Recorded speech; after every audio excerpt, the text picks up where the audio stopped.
Eu nunca vou esquecer aquele dia.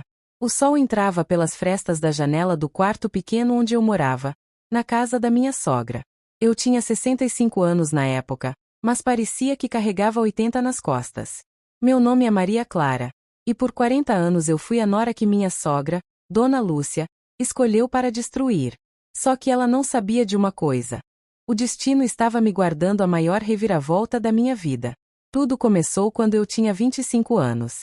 Eu era uma moça do interior de Minas Gerais, cidade chamada São João del Rei. Meu pai tinha uma pequena mercearia, e minha mãe costurava para as vizinhas. Eu conheci Roberto, um rapaz de família tradicional de Belo Horizonte. Ele era filho único de Dona Lúcia, uma viúva poderosa que possuía 2 lojas de tecidos no centro da cidade. Quando Roberto me pediu em casamento, eu fiquei nas nuvens. Mas minha mãe, que sempre foi uma mulher sábia, me segurou pelos ombros e disse: Maria Clara, o amor é lindo, mas sogra difícil pode destruir um casamento. Você está preparada? Eu ri e disse que sim. Como eu era ingênua. Nos primeiros meses depois do casamento, eu morei com Roberto em um apartamento alugado perto do centro. Dona Lúcia não gostou nada disso. Ela queria o filho morando com ela. Todas as semanas ela aparecia sem avisar, revirava meus armários, criticava minha comida, dizia que eu não sabia cuidar de um homem. Roberto, coitado, ficava no meio sem saber o que fazer.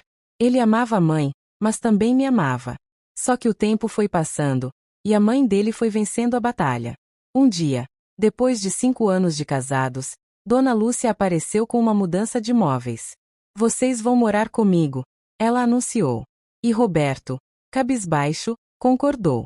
Eu me mudei para a casa da minha sogra com o coração apertado. Era uma casa grande, de paredes azuis e telhado de barro, com um quintal enorme nos fundos.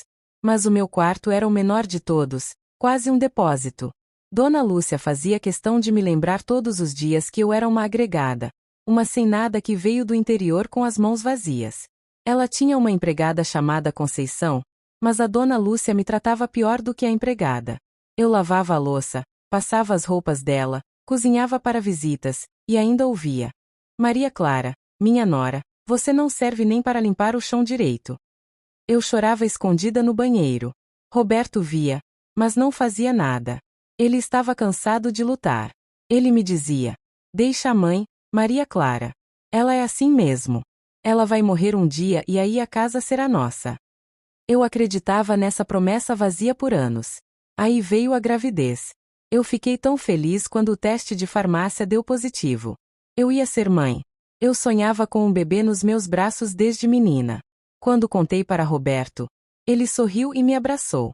Mas quando contei para Dona Lúcia, ela franziu a testa e disse: você nem sabe cuidar de si mesma. Quem vai cuidar de uma criança? Mesmo assim, eu estava radiante. Só que a minha alegria durou pouco. Dona Lúcia tomou o controle total da minha gestação. Ela escolheu o médico, marcou as consultas sem me avisar, e na hora do parto, ela entrou na sala de parto no meu lugar, enquanto Roberto ficou do lado de fora. Quando eu acordei da anestesia, a primeira coisa que fiz foi perguntar: cadê meu bebê? A enfermeira olhou para o lado, sem graça.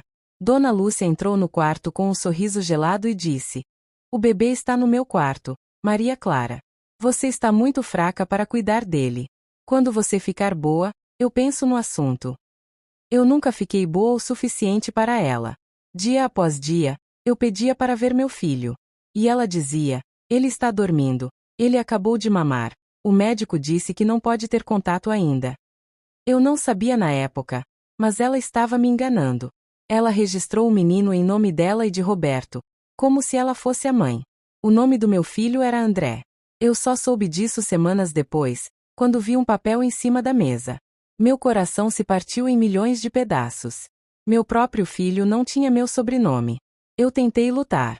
Eu gritei, chorei, implorei para Roberto me ajudar.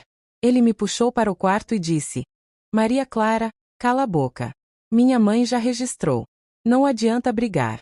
Você vai ver o André quando ele crescer um pouco. Eu nunca vi André crescer. Dona Lúcia trancava o quarto do bebê. Ela mesma amamentava André com leite de fórmula. Ela contratou uma babá e me proibiu de entrar no quarto do menino. Eu só podia ver meu filho através da janela do quintal, quando Dona Lúcia o levava para tomar sol. E mesmo assim, de longe, sem chegar perto. Os anos se passaram. André cresceu me chamando de tia. Isso mesmo. Dona Lúcia contou para ele que eu era uma tia pobre que morava na casa. Ele me via como uma empregada, uma parente distante. Eu lavava as roupas dele, preparava a comida dele, arrumava o quarto dele, e ele me agradecia com o obrigado, tia Maria Clara. Eu sorria com os olhos cheios de lágrimas. Eu não podia dizer a verdade. Quem acreditaria em mim? Minha sogra tinha dinheiro, influência, amigos no cartório. Eu não tinha nada.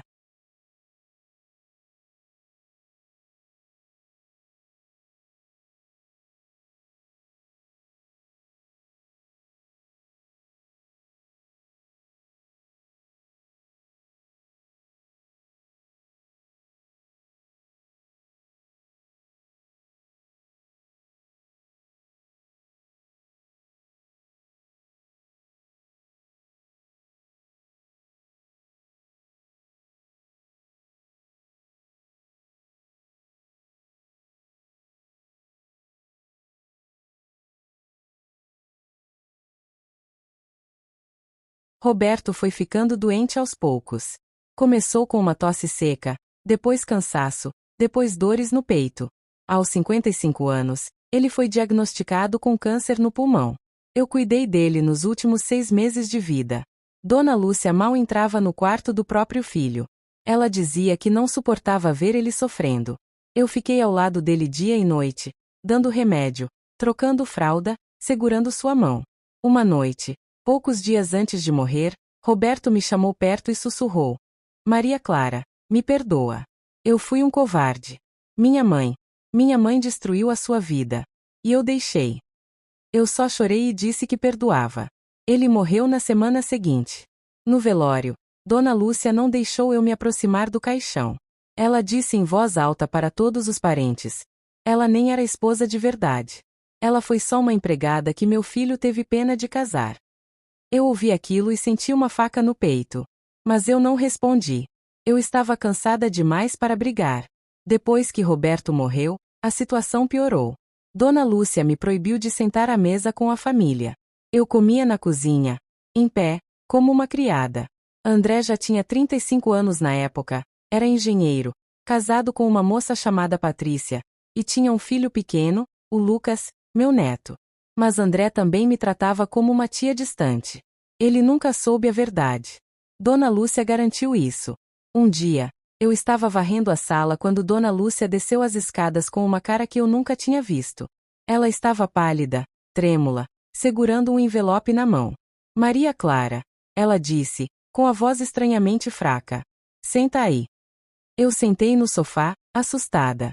Ela jogou o envelope no meu colo. Abra. You abri.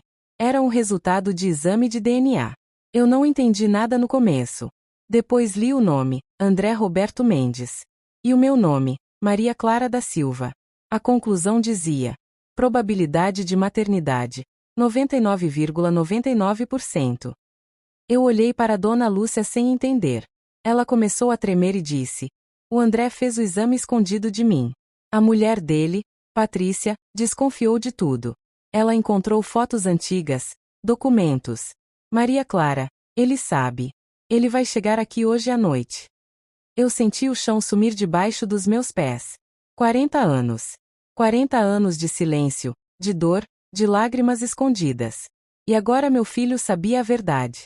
Dona Lúcia se ajoelhou na minha frente. Pela primeira vez em toda a minha vida, aquela mulher orgulhosa se ajoelhou. Me perdoa. Ela sussurrou. Me perdoa, Maria Clara. Eu fui má. Eu tive medo de perder o meu filho para você. E depois eu tive medo de perder o meu neto. Eu fiz mal para você. Muito mal. Eu olhei para ela com os olhos secos. Eu não conseguia chorar mais. As lágrimas tinham acabado há muito tempo. Nessa hora, a campainha tocou. Era André. Eu nunca vou esquecer aquele dia. O sol entrava pelas frestas da janela do quarto pequeno onde eu morava, na casa da minha sogra. Eu tinha 65 anos na época, mas parecia que carregava 80 nas costas. Meu nome é Maria Clara, E por 40 anos eu fui a nora que minha sogra, Dona Lúcia, escolheu para destruir. Só que ela não sabia de uma coisa. O destino estava me guardando a maior reviravolta da minha vida. Tudo começou quando eu tinha 25 anos. Eu era uma moça do interior de Minas Gerais, cidade chamada São João del Rei. Meu pai tinha uma pequena mercearia, e minha mãe costurava para as vizinhas. Eu conheci Roberto, um rapaz de família tradicional de Belo Horizonte. Ele era filho único de Dona Lúcia, uma viúva poderosa que possuía 2 lojas de tecidos no centro da cidade. Quando Roberto me pediu em casamento, eu fiquei nas nuvens. Mas minha mãe, que sempre foi uma mulher sábia, me segurou pelos ombros e disse: Maria Clara, o amor é lindo, mas sogra difícil pode destruir um casamento. Você está preparada? Eu ri e disse que sim. Como eu era ingênua.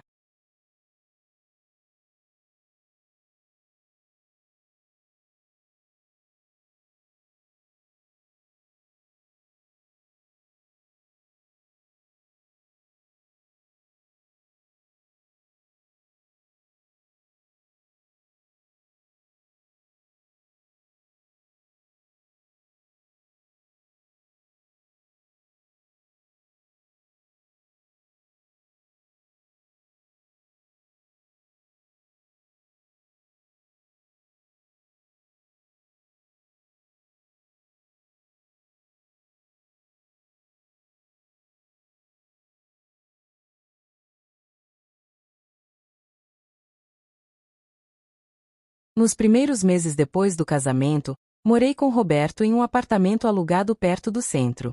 Dona Lúcia não gostou nada disso. Ela queria o filho morando com ela. Todas as semanas ela aparecia sem avisar, revirava meus armários, criticava minha comida, dizia que eu não sabia cuidar de um homem. Roberto, coitado, ficava no meio sem saber o que fazer. Ele amava a mãe, mas também me amava. Só que o tempo foi passando, e a mãe dele foi vencendo a batalha.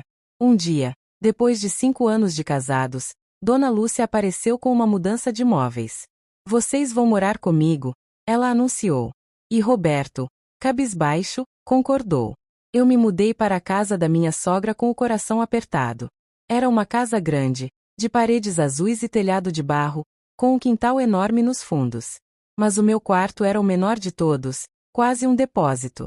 Dona Lúcia fazia questão de me lembrar todos os dias que eu era uma agregada, uma sem nada que veio do interior com as mãos vazias. Ela tinha uma empregada chamada Conceição, mas Dona Lúcia me tratava pior do que a empregada. Eu lavava a louça, passava as roupas dela, cozinhava para visitas, e ainda ouvia: Maria Clara, minha nora, você não serve nem para limpar o chão direito. Eu chorava escondida no banheiro. Roberto via, mas não fazia nada. Ele estava cansado de lutar. Ele me dizia: deixa a mãe, Maria Clara. Ela é assim mesmo. Ela vai morrer um dia e aí a casa será nossa. Eu acreditava nessa promessa vazia por anos. Aí veio a gravidez. Eu fiquei tão feliz quando o teste de farmácia deu positivo. Eu ia ser mãe. Eu sonhava com um bebê nos meus braços desde menina. Quando contei para Roberto, ele sorriu e me abraçou. Mas quando contei para Dona Lúcia, ela franziu a testa e disse: você nem sabe cuidar de si mesma. Quem vai cuidar de uma criança?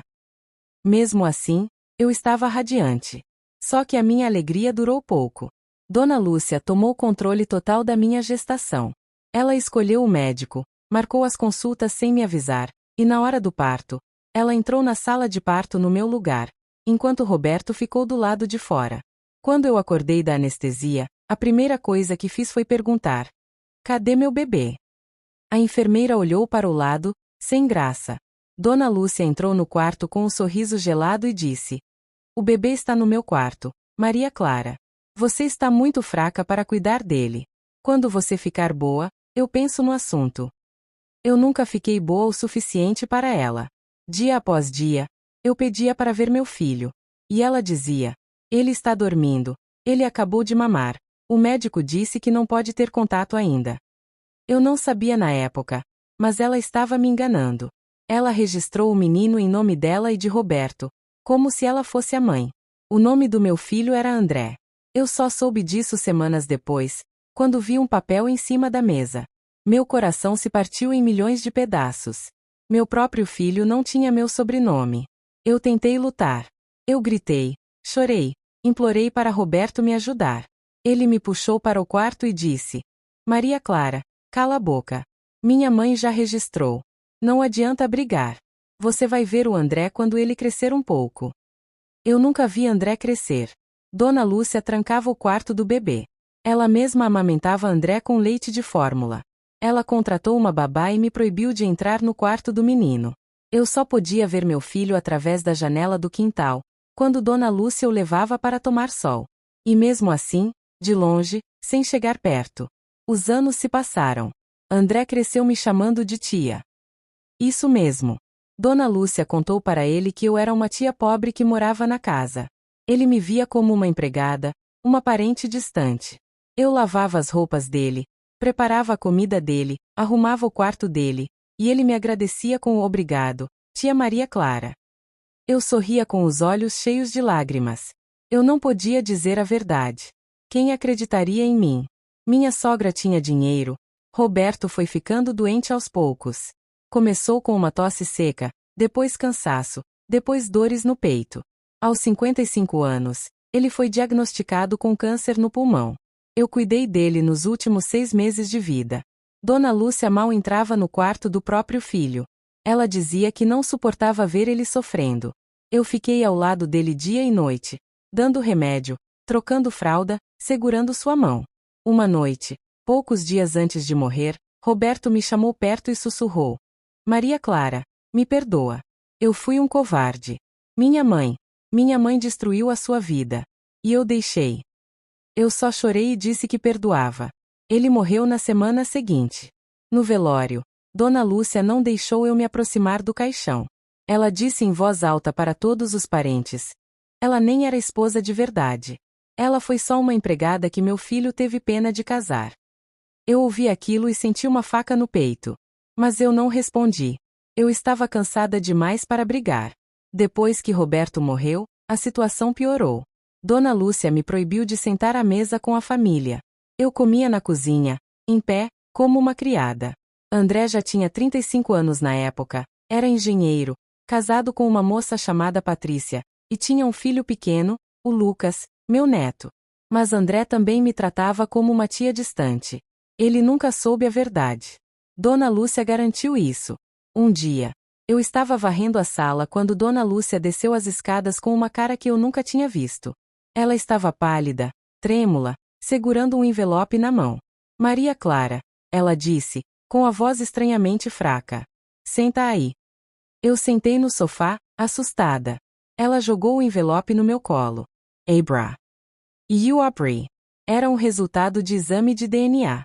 Eu não entendi nada no começo. Depois li o nome, André Roberto Mendes. E o meu nome, Maria Clara da Silva.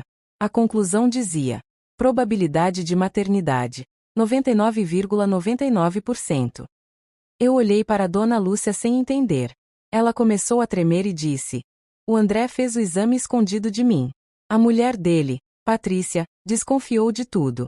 Ela encontrou fotos antigas, documentos. Maria Clara, ele sabe. Ele vai chegar aqui hoje à noite. Eu senti o chão sumir debaixo dos meus pés. 40 anos. 40 anos de silêncio, de dor, de lágrimas escondidas. E agora meu filho sabia a verdade. Dona Lúcia se ajoelhou na minha frente. Pela primeira vez em toda a minha vida, aquela mulher orgulhosa se ajoelhou. Me perdoa, ela sussurrou. Me perdoa, Maria Clara. Eu fui má. Eu tive medo de perder o meu filho para você. E depois eu tive medo de perder o meu neto. Eu fiz mal para você. Muito mal. Eu olhei para ela com os olhos secos. Eu não conseguia chorar mais. As lágrimas tinham acabado há muito tempo. Nessa hora, a campainha tocou. Era André. Eu abri a porta com as mãos tremendo. André estava lá, com os olhos vermelhos de chorar. Ao lado dele, Patrícia segurava o Lucas pela mão. André me olhou por um longo tempo. Depois ele disse: a senhora é minha mãe. A senhora é a minha mãe de verdade. Eu não consegui falar nada. Eu só balancei a cabeça que sim. Ele caiu nos meus braços e começou a chorar como um menino pequeno. Eu segurei ele com toda a força que eu tinha. 40 anos esperando por aquele abraço. Patrícia também chorava. Ela me disse: Dona Maria Clara, eu encontrei um álbum de fotos no sótão. Fotos da senhora grávida. Fotos do senhor Roberto com a senhora. E uma carta antiga que a dona Lúcia escreveu para uma amiga, contando tudo. Foi assim que eu descobri. Eu agradeci a ela de coração. Lucas, meu neto, se aproximou devagar e perguntou: Vovó. Aquela palavra me derrubou. Eu me ajoelhei e abracei ele também. Dona Lúcia ficou parada no meio da sala, olhando tudo aquilo. Ela não disse mais nada. Na semana seguinte, ela sofreu um derrame e ficou paralítica do lado esquerdo do corpo. Eu, por escolha minha, cuidei dela. Não por amor, mas porque eu não queria carregar o peso da vingança no meu coração. Eu limpava ela, dava comida, trocava a fralda. Ela chorava baixinho às vezes, tentando pedir perdão com os olhos. E eu dizia: Está tudo bem, Dona Lúcia. Eu perdoei. André pediu para eu morar com ele, Patrícia e Lucas. No começo eu resisti, mas eles insistiram. Hoje eu moro no fundo do quintal deles, em uma casa pequena mas cheia de sol. Eu cuido do Lucas enquanto os pais trabalham. Ele me chama de Vovó Maria e dorme no meu colo todas as tardes. André me leva para tomar café na padaria todo sábado de manhã. Ele sempre me pergunta: Mãe, a senhora está feliz? E eu sempre digo: Estou, meu filho. Estou.